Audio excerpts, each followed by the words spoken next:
Today I want to do a review on my Kaufman trailer.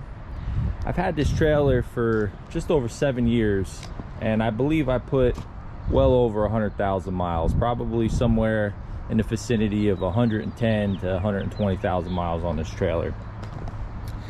If you guys are in the market, you know, I know there's a lot of different brands out there. I own 2 Kaufman trailers. I've been pretty happy with them so far. I have this equipment trailer and a dump trailer. Let me go over the specs of this particular trailer with you guys, and then I will jump into the pros and the cons and some of the issues that I've had. So the length of the trailer, total length, is 22 feet. You get 18 feet of flat deck, and then a 5-foot dovetail, and then these ramps, which I believe the ramps, let me see, I have a tape here, I believe the ramps are like 5 feet. Yeah, 5 foot. And then it's 8 foot wide, of course, like most deck over trailers. Now Kaufman advertises this as, I believe, a flatbed trailer, or it may say flatbed equipment trailer, either one of those two. It does have 8,000 pound axles, which I believe are made by Lippard, which is a pretty popular brand. I think Lippard and Dexter are 2 of the most common. It comes on a 17.5-inch rim, and I upgraded to the all steel radials, which made a big difference. The all steel radials, the first set that I had on here, I would say they lasted about 80,000 miles. And then these have probably 30 to 40,000 on them. You can see how much meat is left. These axles are both, they're greasable, which makes it a little bit easier for maintenance, so you're not pulling your bearings out and, you know, repacking them. As far as capacity goes, the trailer is rated to hold somewhere in the vicinity of 13,000 pounds, because it's 17,000 pounds gross weight, and it weighs about 4,000. I believe 3,800, somewhere around there. The main frame here, this is built with a 10-inch I-beam. See there, it's 4-inch flange up here, and they do what they call a cold bend, which from my understanding is better for the metal. It doesn't weaken it as much compared to heating it and bending it. And what they do is they added this extra little plate here at the bend, just so you don't get any splinters in the outer edge of this flange here, which is a nice touch. If you look at the frame, a lot of people, I guess the biggest complaint that a lot of people have is the paint. But I think with most trailers, you know, they're just spraying it with a couple coats of enamel. And if you're up in the Northeast like I am, you know, you can see this part gets pretty tore up here and here. That's from the salt, you know, flying off of the tires while you're driving, and just, you know, salt, sand, rocks, all the debris, just chipping it up and rusting it. But this is all surface rust, and for 7 years, it's not that bad. This fall, I'll scrape and paint it. I'll give you a look here at the frame below. You can see this I-beam's in pretty good shape. There's some surface rust under here. The cross members, you know, there's a couple of them with some pretty good flaking paint, but no serious corrosion. I do, however, I've sprayed this a couple times with fluid film.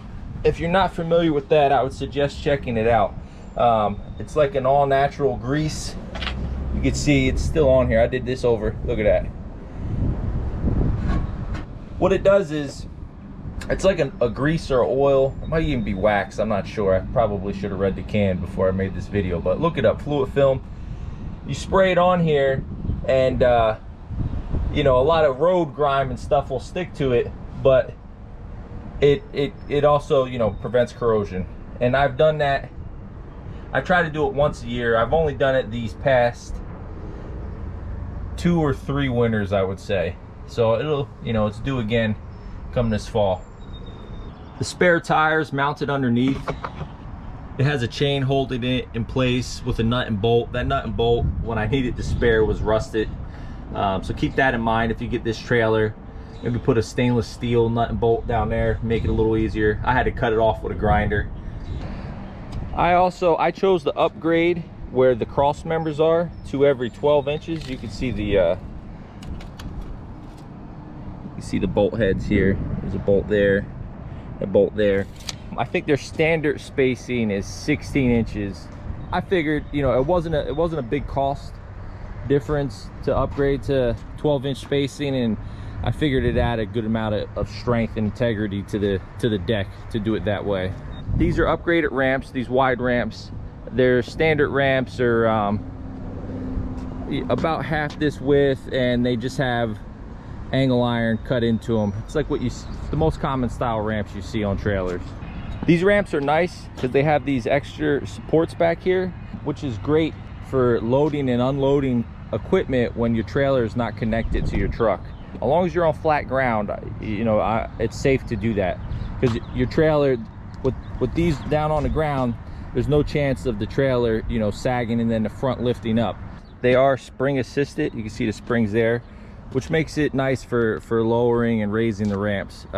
Getting the ramp off the ground, you know, the first 12 inches, it's still a little heavy, but then after that, it's pretty easy, you know, standing it up. This is really nice. The stake pockets makes it really easy to tie equipment down, chain it down. I did build some walls for this, you know, with 2x4s and 2x8s. I believe they're about 3 foot high. When they're on, that makes it a little bit of a pain to chain it down, but I only put that on when I'm hauling, you know, a lot of pallets and things like that.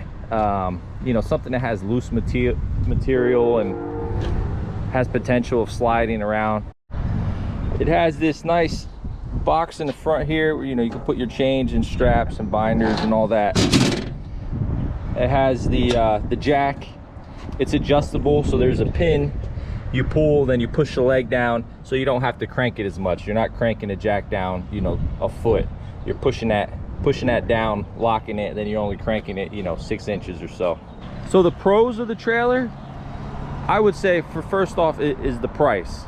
Kaufman is very competitively priced. They're down in North Carolina. Check out their website. It's kaufmantrailers.com.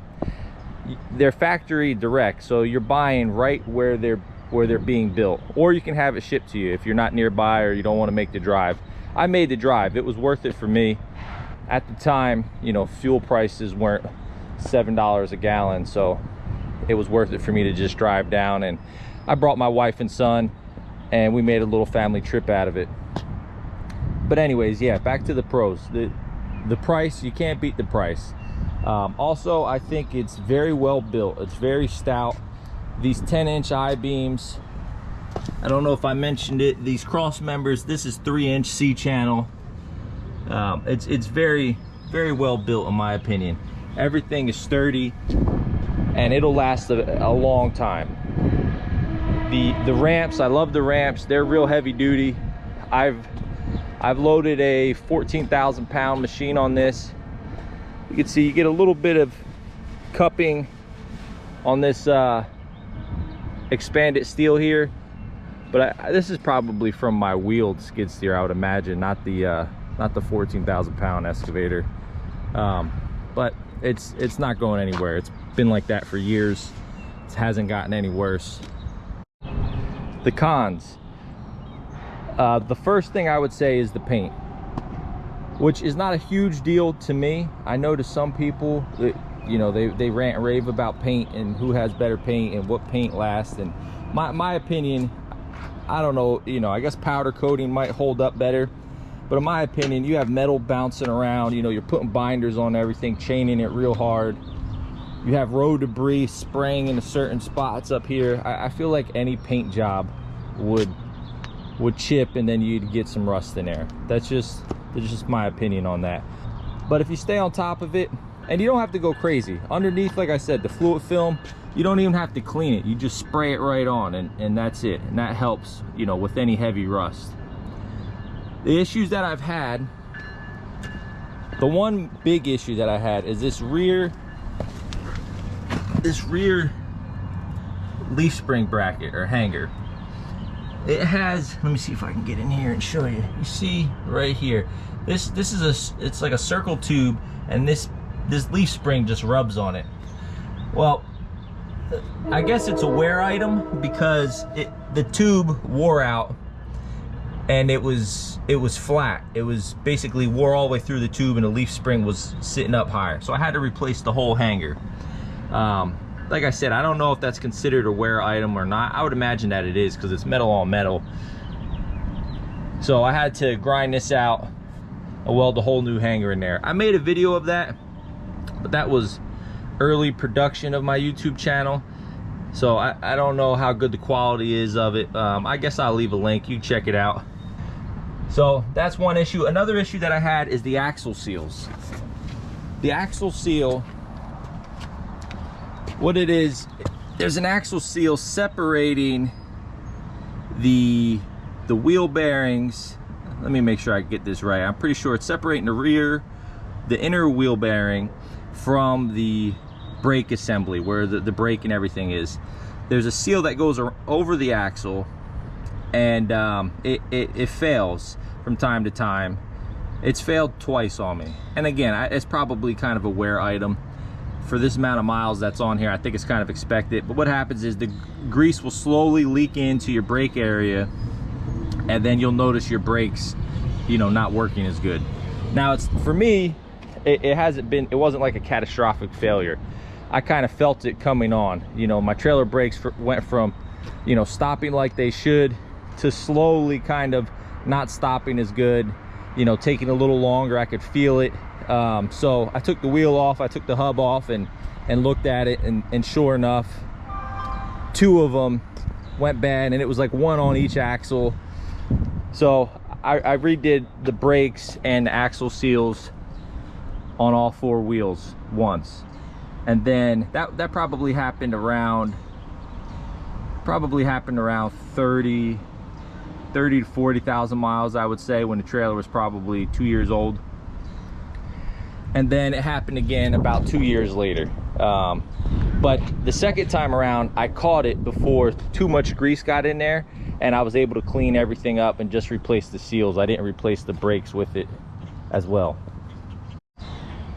You can see, as expected, around the axles and the leaf spring, you know, rust is a little heavier. This is the main beam, and then they added this piece of C-channel over it. I would say, you know, it's not heavily corroded, but there's a decent amount. It's a little bit more than just surface. Nothing through or nothing too crazy. The leaf springs, you know, there's a decent amount of rust in here. But as is, like, if I didn't do anything to this, this would probably take 10 more years before there was a major problem.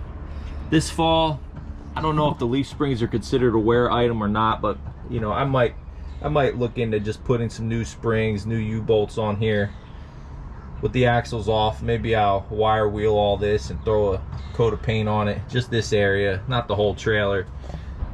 Well, there you have it. I hope this video was informative, and if you're in the market for buying a trailer, an equipment trailer or a flatbed trailer, maybe this will help you out.